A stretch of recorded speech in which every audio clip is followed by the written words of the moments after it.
giving that Security Council the foot in the door to say he violated the plan. Thus, we have now the right to intervene.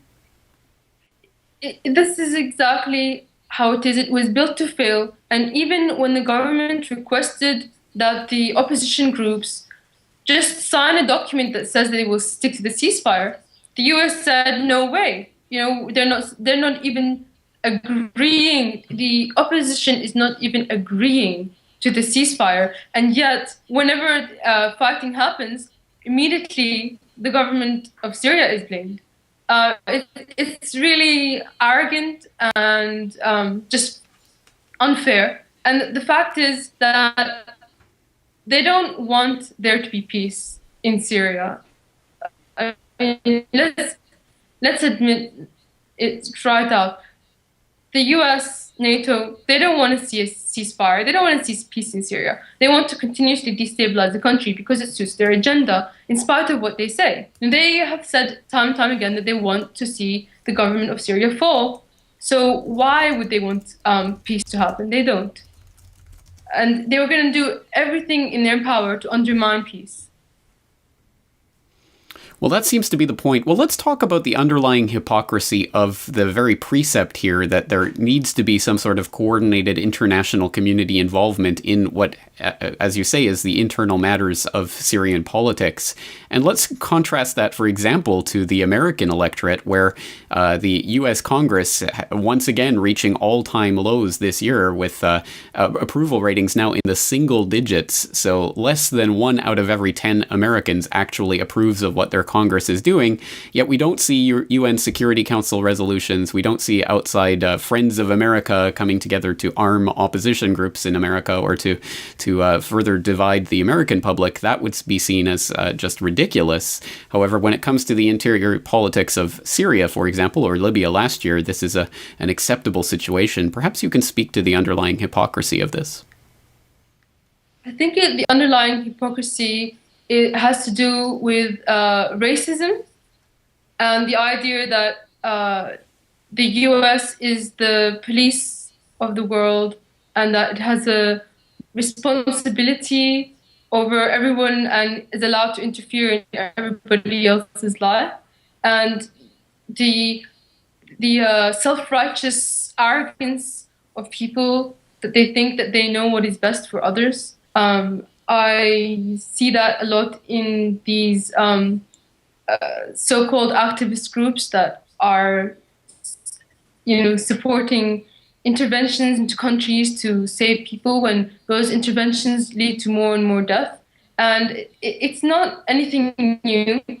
In the past, we've seen the same thing, but in terms of we have to save the world from communism, we have to educate these heathens in the way of Christianity. And you can take Christianity and put any religion or any ideology in there, and it's the same thing. We have to save people from themselves, and the people do not have the right, no matter how good their intentions are, they do not have the right to interfere in other people's sovereign affairs. And they wouldn't want it for themselves, as you mentioned, but it seems to be acceptable to force it on others.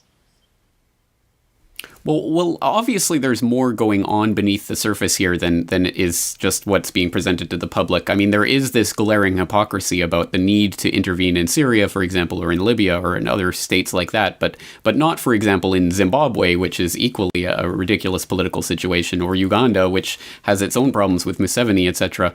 But the same action and coordinated international effort isn't being applied there. And the obvious question is, why not? So what is your take on why Syria, for example, is seemingly next on the chopping block for the NATO humanitarian intervention? Well, in fact, with Uganda, they already have 100 troops in there. And it's because of... but those troops are helping Museveni, not against Museveni. Exactly. Yeah, absolutely right. Absolutely right. That's the hypocrisy of it. These so-called pro-democracy, Clinton and Obama, they're supposedly so pro-democracy that they're attacking these dictatorial states, when in fact they ally themselves with Saudi Arabia and Saudi Arabia being one of the most despotic dictatorships in the whole land is screaming about democracy in Syria when they don't even have democracy for Saudi Arabia themselves. In fact, it's such a police state that even in that country, women are not allowed to drive. So it's so hypocritical. And at the same time, when democratic governments are elected that are not supportive of the U.S., for example, in Venezuela in '73, and in recent times, Hamas in Palestine, the U.S. is the first to say, that's not a real democracy. We say when it's a real democracy. I believe Rice was said, a democracy isn't just when you're the most popular government. So these are her words, and it's they don't even when you even approach the subject, they will not answer. It's just a complete and utter hypocrisy. Right. And as I was indicating, I think what this indicates is that there is something deeper to this. It's not about what they're saying it's not about protecting the people of Syria, obviously. It's about an agenda. What is that agenda in Syria? What is the next domino to follow? That's a very good question, and I thank you for asking it. I believe that it's quite clear that the agenda is an Israeli agenda, and it is to control the region, to control the Levant, the Zionist idea from the Nile to the Euphrates, and Syria being one of the last few remaining countries in the region, along with Iran, that actually opposes Israel's power and has a chance of opposing Israel's power. And all of these other governments that are dictatorial, that are oppressing their people, and even more so with the Bahrain and Saudi Arabia actually putting troops in Bahrain to suppress the uprising there. We don't hear about it from the US. All those states are pro-Israel, and they're pro the West, and that's why we don't hear about them. That's why we're hearing about Syria, because Syria is next on the chopping block. And in Libya, Libya was too independent. They were selling their oil to China. They were selling their oil to Russia. They didn't toe the line, and they didn't have a big enough debt. So that is why these countries are being attacked. Well, then let's talk about what should be happening here. Obviously, it would be great if the outside countries and forces at play just stopped providing the support to the Free Syrian Army, and one would assume that it would collapse as a result of the lack of outside support and intervention. But given that that's very unlikely to happen, what do you think is likely to play out, and how do you think this could play out in a way that will protect Syrian sovereignty? Well, for that, I want to just talk a little bit about what's happening right now. And today, one of the first days of the ceasefire, the opposition groups assassinated a general, and they assassinated, they had a roadside bomb that killed some soldiers and a pilot. So I think what's going to play out is further antagonisms. There's going to be more bombings. I think that they want to create a climate of civil war. I think that they're going to, when these foreigners, if they allow foreigners in through the United Nations, it's going to exacerbate the situation. And I've heard from sources that they may try to enter snipers into Syria and start random shootings there. And it's an agent provocateur action to make it seem as though the government's just killing people willy-nilly, and even random people on the street, and these people need to be saved. That's the agenda. You kill people and then you go in and to try to save them. And I feel that's what's going to happen. I can't imagine a NATO no-fly zone. People keep talking about a no-fly zone, but I don't feel that's going to happen for two reasons. One reason is Russia's opposed, and Russia will veto. Second reason is Syria's air defense is actually quite powerful and would be able to take out a substantial amount of those planes, especially since we have the S-300 and perhaps S-400 missile surface-to-air missile system that Russia sold us. So I think from its history, NATO and the U.S. prefer to attack weak countries that can't fight back. So Syria is not one of those. I feel as though they would prefer to make it a Turkey-Syria war and step away from, even Russia and the US might step back from each other and allow Syria and Turkey to fight it out. That might be a possibility. What I think would be ideal to happen is that people to back off Syria, allow the democratic reforms to take place, allow the elections to take place, which are to be held in June, I believe, and for sovereignty to be maintained, and the opening of Syria politically to be gradual, and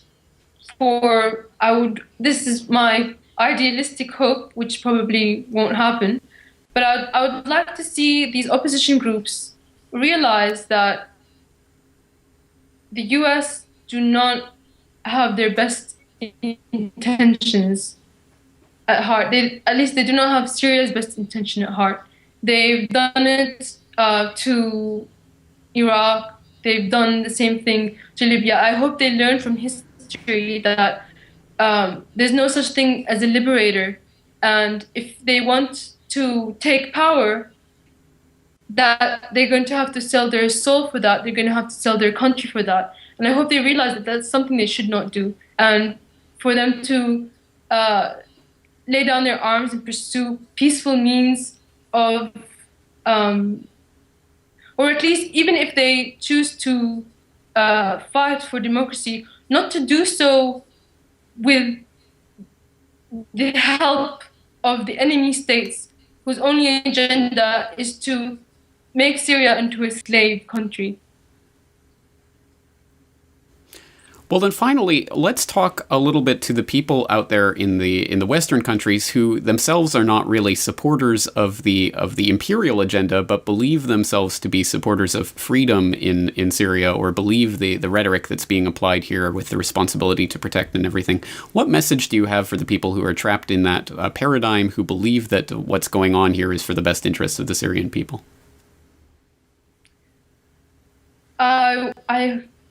I respect that they have good hearts and they probably have good intentions, but there's this old idiom that says the road to hell is paved in good intentions.